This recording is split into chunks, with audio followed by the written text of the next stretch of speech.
Hey dude, where the hell are you at? Like, come on, we're ready for our stuff. We gotta go. And he's going cuz.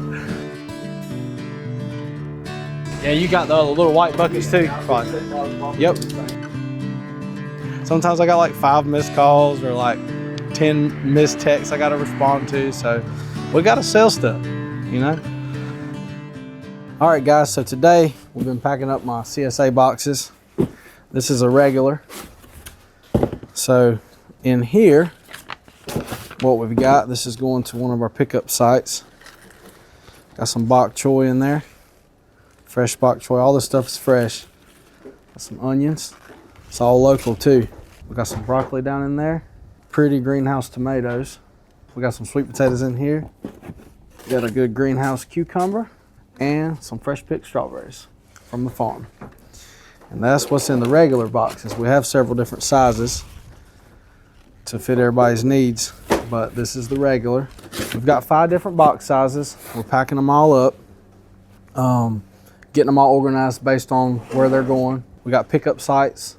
People are picking up their boxes today, and we've got some home deliveries to make too. So we're just getting everything all together, and we'll be loading it up on the truck, and we're getting ready to haul it off and take it to people's houses and drop it off at those pickup sites for people to come by and pick up on their way home from work. This right here, Marcos, this is our little sign-in sheet. It's just those 3 that are going. Mm-hmm. I'm just going to ahead and send them up there to the store. Ain't me. Algo así nosotros piensa en esto porque ya yo no estoy mirando hasta ahorita que yo mire que las tierras caen. It's our first time doing this. Well, this is our 3rd year, but this is our first time doing a good bit. So there's a little bit of learning curves here and there. We figured we'd get the hang of it once we started going pretty good. So that was something I noticed. We needed to pack the boxes. You gotta pack them right too, so you don't want to put the tomatoes next to the strawberry clamshell because it might scar up the tomato, or like the bok choy, it was cut fresh, so like it's still got a little bit of dirt on it, you know, at the bottom. I was like, we don't want the dirt to fall on top of the strawberry, so we, you know, put the strawberry on top and the bok choy underneath it. So this is all about how you pack it too. So that was a little something I learned right there. But when I first started, I was like 50 signups would be cool, you know, but I was like, if I got 100, I'm doing pretty good. We got 101, so it's going pretty good so far. I forgot that one. Now we're getting ready to head out and drop the boxes off.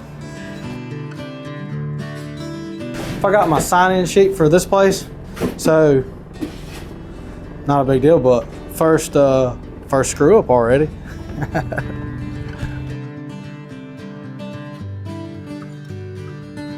Steve. Nice to meet you, man. So normally, we've done this in the past. Yeah. The boxes were sort of like all staged here. Yeah.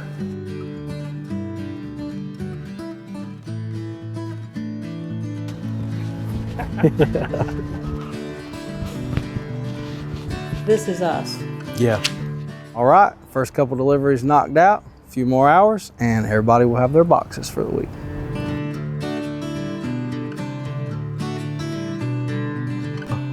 Pretty good nutgrass field, but so we got a little bit of cleaning of that to do. But so basically what we're looking at when I come out here is, you know, you can see the plants poking through the holes, which is a good sign.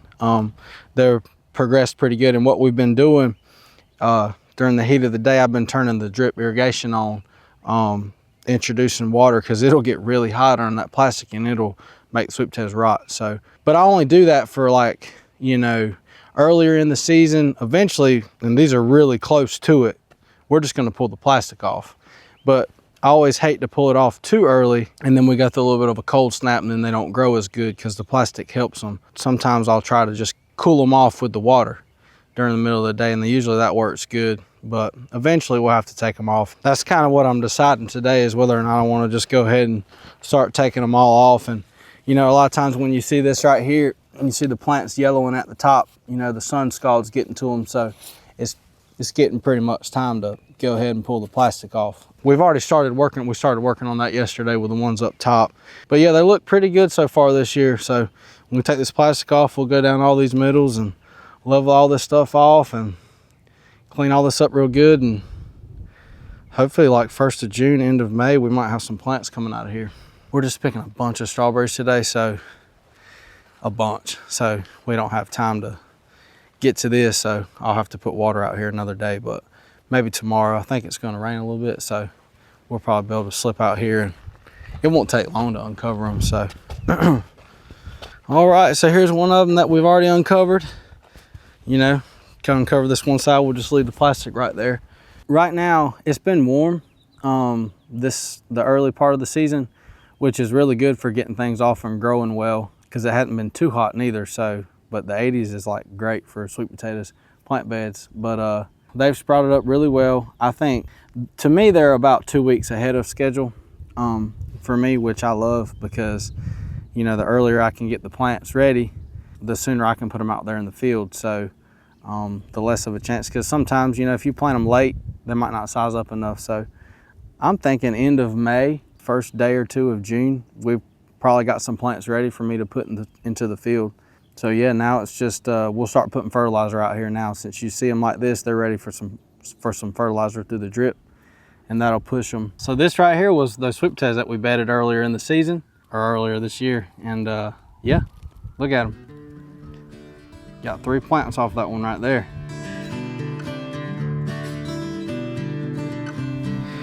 So one of the good things about my bees, though, when you see a pretty shaped strawberry like that, good and uniform, these berries right here, pretty. The bees pollinated it properly.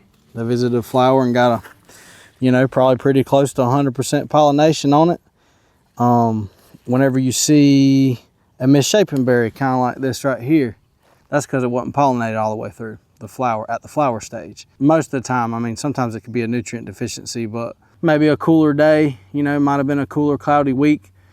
Maybe the bees didn't get as much pollination done the week that this size strawberry was coming in. But for the most part, when you see them all pretty like that, the bees have been doing their work.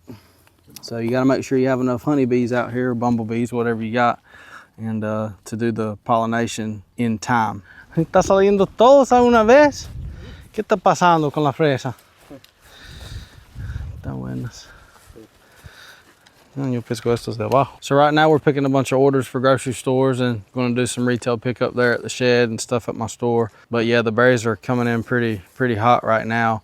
It's early in the season for them to be coming off in their flush. The harvest usually works around Mother's Day, but it's coming in a little bit earlier this year. I mean, when you see out there, when you see 15, 20 red berries on a plant, a minimum of 10 on some of the smaller ones, that's a lot of production coming in at one time. Usually this variety doesn't do that. It doesn't really centralize its production. At least it hasn't for me, but that's okay. We're gonna pick them, we're gonna sell them, and it's better than last year, because last year was not good. Some of these got sunburnt yesterday. You can see it right here. They weren't quite ripe enough yet, but they still got a little sunburnt. When it gets hot, this what'll happen. You'll lose some of them to the sun. I mean, it's really because some of the plants were dead, you know, beside it, so it didn't provide any shade. It's just out here by itself, but you know, that happens. But I mean, there's not much of that, but this is just one little instance. But look at how many red berries we got on that thing. That is crazy. I don't know, like 40 red berries. I mean, some of them are bad, but yeah, that's crazy. It's very internal, but there's a lot of stress in here. Yeah, this is the squash. First planting's the yellow squash. Next is, first is zucchini. Next is yellow squash.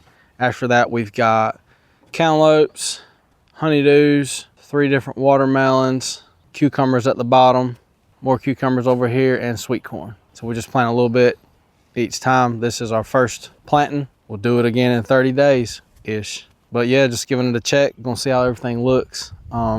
We planted these several days ago, got them watered in good. Just trying to make sure everything's surviving. Sometimes, like right here at the edge of the beds and stuff, you can see like this one right here is a little dry right around it. So, and then this one's wet.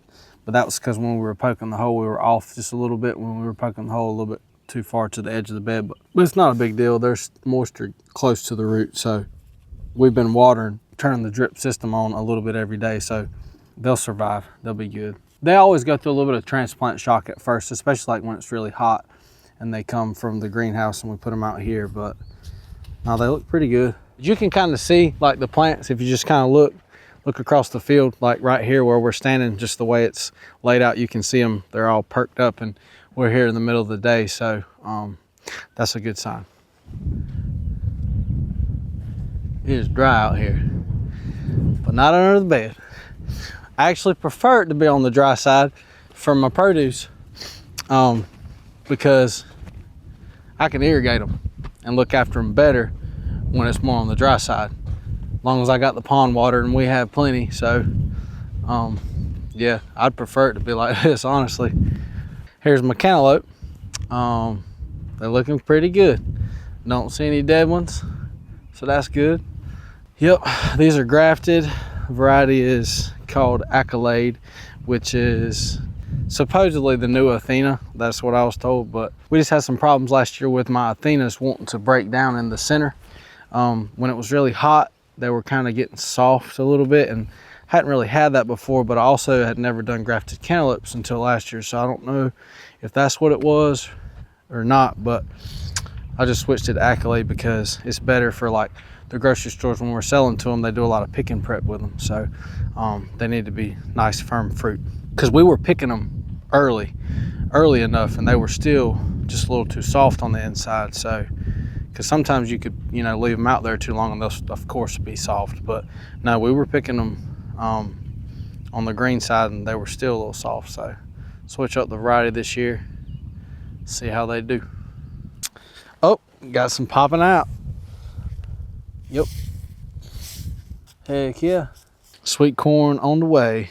Planted a little bit of green beans and okra. I don't really do that wholesale that much, but we planted some from our retail market. So that's what this is, one side of okra, one side of green beans. Planted it, used my planter also, so. But they're not poking up yet, but it won't be long.